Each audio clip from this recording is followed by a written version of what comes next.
ಸ್ನೇಹಿತರೆ, IKS ಕಿಚನ್ಗೆ ಸ್ವಾಗತ. ಈ ದಿನ ನಾನು ನಿಮಗೆ ಬಿಸಿಬೇಳೆ ಬಾತ್ ಮಾಡೋದು ಹೇಗೆ ಅಂತ ತೋರಿಸ್ತೀನಿ. ಯಾಕೆಂದರೆ ನಾನು ಲಾಸ್ಟ್ ವಿಡಿಯೋದಲ್ಲಿ ನಿಮಗೆ ಬಿಸಿಬೇಳೆ ಬಾತ್ ಪುಡಿ ಮಾಡೋದನ್ನು ತೋರಿಸಿದ್ದೆ.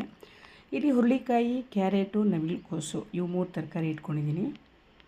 ಹುರುಳಿಕಾಯಿನ ಉದ್ದುದ್ದಕ್ಕೆ ಡೈಮಂಡ್ ಶೇಪಲ್ಲಿ ಸ್ವಲ್ಪ ಹೆಚ್ಚ್ತಾ ಇದ್ದೀನಿ. ನೋಡಿ, ಹೆಚ್ಚಾಯಿತು. ಅದೇ ರೀತಿ ಕ್ಯಾರೆಟ್ದು ಸಿಪ್ಪೆ ಎಲ್ಲ ತೆಗೆದ್ಬಿಟ್ಟು ನೀಟಾಗಿ ಉದ್ದುದ್ದಕ್ಕೆ ಹೆಚ್ಕೋತಾ ಇದ್ದೀನಿ. ನೋಡಿ, ಅದನ್ನು ಉದ್ದಕ್ಕೆ ಹೆಚ್ಕೊಂಡಿದ್ದೀನಿ. ಇದಾದ ನಂತರ ನವಿಲುಕೋಸು ಅಷ್ಟೇ. ಸ್ವಲ್ಪ ಎಳೆ ನವಿಲುಕೋಸು ತೊಗೊಂಡ್ರೆ ತುಂಬ ಚೆನ್ನಾಗಿರುತ್ತೆ. ಅದರ ಸಿಪ್ಪೆನೆಲ್ಲ ತೆಗೆದ್ಬಿಟ್ಟು ನೀಟಾಗಿ ಹೆಚ್ಕೋತಾ ಇದ್ದೀನಿ. ಇದು ಅಷ್ಟೇ ಉದ್ದುದ್ದ ಹೋಳಾಗಿ ಹೆಚ್ಕೋತಾ ಇದ್ದೀನಿ.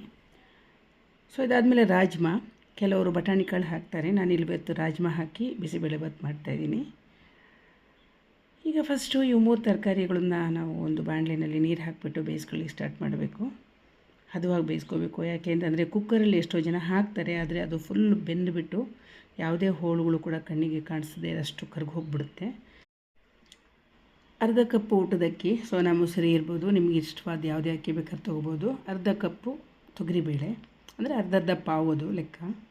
ಯಾಕೆ ಅಂತಂದರೆ ಇದು ನಾವು ಇಷ್ಟು ಮಾಡಿದಾಗ ಇದು 5-6 ಜನಕ್ಕೆ ಆಗೋಗ್ಬಿಡುತ್ತೆ. ಎರಡನ್ನೂ ಚೆನ್ನಾಗಿ ತೊಳೆದ್ಬಿಟ್ಟು ಕುಕ್ಕರಲ್ಲಿ ಹಾಕಿ ಇದ್ರ ಜೊತೆಗೇ ರಾಜ್ಮಾ ಹಾಕ್ತೀನಿ. ಯಾಕೆಂದರೆ ಸ್ವಲ್ಪ ರಾಜ್ಮಾ ಗಟ್ಟಿ ಇರೋದ್ರಿಂದ ಇದ್ರ ಜೊತೆ ಹದವಾಗಿ ಬೇಯುತ್ತೆ. ಈಗ ಇದಕ್ಕೆ 4 ಕಪ್ ನೀರು ಹಾಕ್ತಾಯಿದ್ದೀನಿ. ಸ್ವಲ್ಪ ಅರಿಶಿನ ಹಾಕಿಬಿಟ್ಟು ಚೆನ್ನಾಗಿ ಅದನ್ನು ಮಿಕ್ಸ್ ಮಾಡಿ ಆನಂತರ ಮುಚ್ಚಿ 3 ವಿಷಲ್ ಕೂಗಿಸ್ತಾಯಿದ್ದೀನಿ ಕುಕ್ಕರನ್ನು ನಾನು. ನೋಡಿ, ಹೆಚ್ಚು ಕಡಿಮೆ 2 ಗೋಲಿ ಗಾತ್ರದಷ್ಟು ಹುಣಸೆ ಹಣ್ಣಿಗೆ ನೀರು ಹಾಕಿಬಿಟ್ಟು ನೆನೆಸಿಟ್ಟಿದ್ದೀನಿ.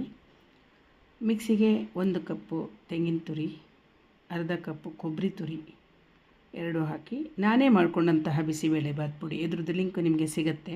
6 ಚಮಚ ಹಾಕ್ತಾಯಿದ್ದೀನಿ ಇದಕ್ಕೆ.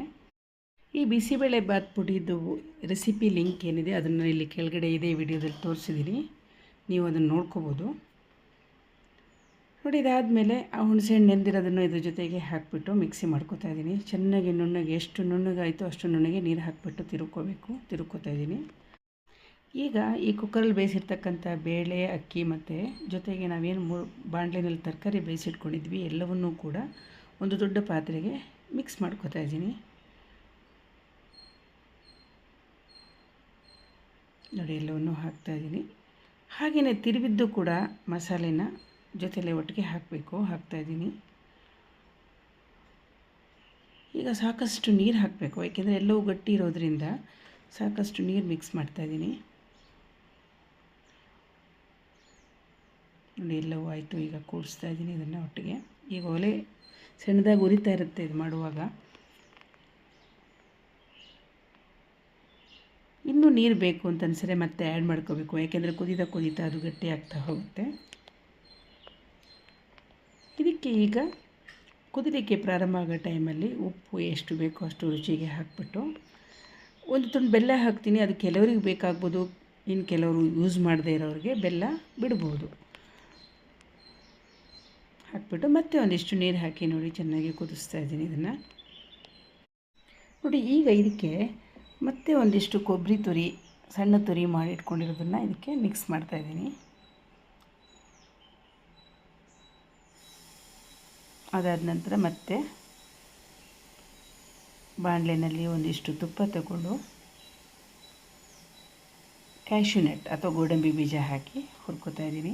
ಯಾಕೆಂದರೆ ಬಿಸಿಬೇಳೆ ಬಾತಲ್ಲಿ ಇದೊಂದು ಸ್ಪೆಷಲ್ಲು, ಗೋಡಂಬಿ ಇದ್ದೇ ಇರುತ್ತೆ. ನೋಡಿ, ಇದನ್ನು ಹುರಿದ್ಬಿಟ್ಟು ಹಾಕಿದೆ ಈಗ ಇದಕ್ಕೆ. ಇದಾದ ನಂತರ ಮತ್ತೆ ಬಾಣಲೆಯಲ್ಲಿ ಒಂದಿಷ್ಟು ಕಡಲೆಕಾಯಿ ಎಣ್ಣೆ, ಆಲ್ಮೋಸ್ಟ್ 1 ಸೌಟ್ ಕಡಲೆಕಾಯಿ ಎಣ್ಣೆ ತೊಗೊಂಡ್ಬಿಟ್ಟು ಅದಕ್ಕೆ ಸಾಸಿವೆ, 1-2-3 ಒಣಮೆಣಸಿನ್ಕಾಯಿ ತುಂಡು ಮಾಡಿ ಇಟ್ಕೊಂಡಿರೋದು, ಸಾಸಿವೆ ಹೊಡ್ತಿದ್ದಂಗೆ ಹಾಕ್ತಾಯಿದ್ದೀನಿ. ಅದಾದ ನಂತರ ಕರಿಬೇವಿನ ಸೊಪ್ಪು ಹಾಕಿಬಿಟ್ಟು ಇಂಗು ಘಮಕ್ಕೆ ಸೇರಿಸ್ತಾ ಇದ್ದೀನಿ. ಸೊ ಒಗ್ಗರಣೆ ರೆಡಿ ಆಯಿತು. ಇದನ್ನು ಕೂಡ ಬಿಸಿಬೇಳೆ ಬಾತ್ ಮೇಲೆ ಹಾಕ್ತಾಯಿದ್ದೀನಿ. ಸ್ನೇಹಿತರೆ, ಅತ್ಯಂತ ಸ್ವಾದಿಷ್ಟವಾದ ಬಿಸಿಬೇಳೆ ಬಾತ್ ರೆಡಿ ಆಯಿತು. ಈಗ ಈ ಬಿಸಿಬೇಳೆ ಬಾತನ್ನು ತಿಂದುಬಿಟ್ಟು ನೀವು ನನಗೆ ಹೇಗಿದೆ ಅಂತ ಹೇಳಬೇಕು. ಜೊತೆಗೆ ನನ್ನ ಚಾನಲ್ನ ಸಬ್ಸ್ಕ್ರೈಬ್ ಮಾಡಬೇಕು. ಅಲ್ಲಿಯವರೆಗೆ ನಿಮಗೆಲ್ಲರಿಗೂ ನಮಸ್ಕಾರ.